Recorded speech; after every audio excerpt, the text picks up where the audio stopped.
Good boy, good boy, good boy, good boy. So hello my friends, and welcome to another video. I'm back up at the picnic area because it's a lot cooler for him to run around up here than it is down by the lake where I live.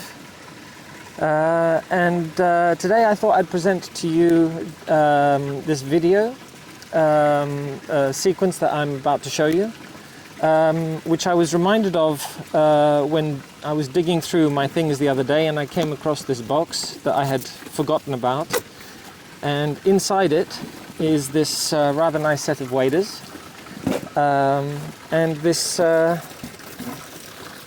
nice glass fish tank.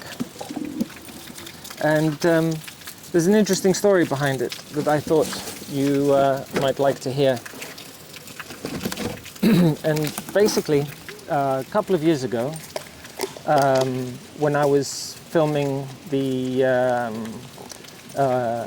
Hidden Wonders of Europe Greece episode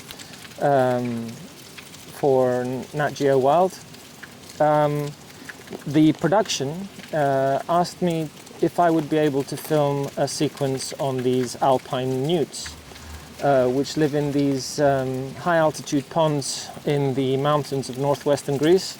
Really stunning area. And of course I jumped at the chance. But the only issue being that I'm not an underwater photographer. I don't have underwater camera gear. And the issue was how I'm going to do these underwater shots. So the idea was that get the fish tank, the biologists that were helping us out with the science behind everything, the biology of the newts, would set up a habitat in the fish tank. They would catch some newts for us, put them in the fish tank, and then would film them through the glass of the fish tank. In the event, that actually proved to be quite difficult. Several reasons. Firstly, the newts didn't acclimate very quickly or quickly enough to their environment in the fish tank, so the behavior wasn't natural. The second issue was reflections. Shooting it through the glass was really difficult out in the field. Sabi, what are you doing? Sabi, give me that rubbish. Sabi, come here. Sabi, come here. Give me the... Sorry, just found this plastic. The second issue was, what was I saying? Shooting through the glass and the reflections that caused. And the third issue was that things would stick to the side of the glass, so little bits of silt and what have you. You had it all floating around in the water, and yet some would cling to the glass. And although I couldn't see it when I was filming, when viewing it back on the laptop later, you could see these little bits clinging to the glass, and it just didn't look natural. Plus, the newts would actually climb up the glass, so it looked really odd to see them, their little hands on the glass. So it just didn't look natural at all. So that being the case, that's where the waders came in. And I decided I would, wearing the waders, I would sit in the water and have the camera inside the fish tank itself, which I would then lower into the water and film them through the fish tank, but in the water. That also presented its own problems. Again, reflections, which I basically, and the clips are still here actually, I clipped a towel to the front edge and then covered the lens so that it shaded the lens.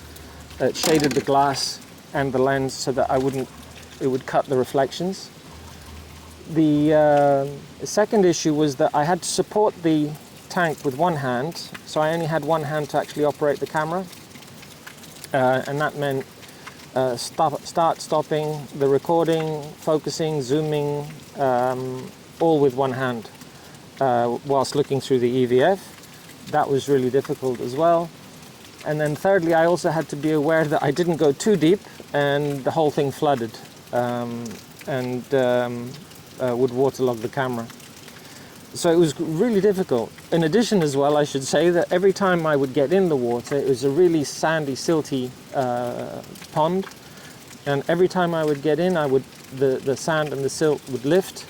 So I'd end up having to wait at least 20 minutes for everything to settle down, and then I could start filming proper in as clear water as I could possibly manage, because they're not super clear, these ponds anyway. So I managed to get enough footage for the sequence, thankfully. Sabi, you found more plastic. Give me it here. Sabi, give me here. Give me the plastic. Leave the plastic alone.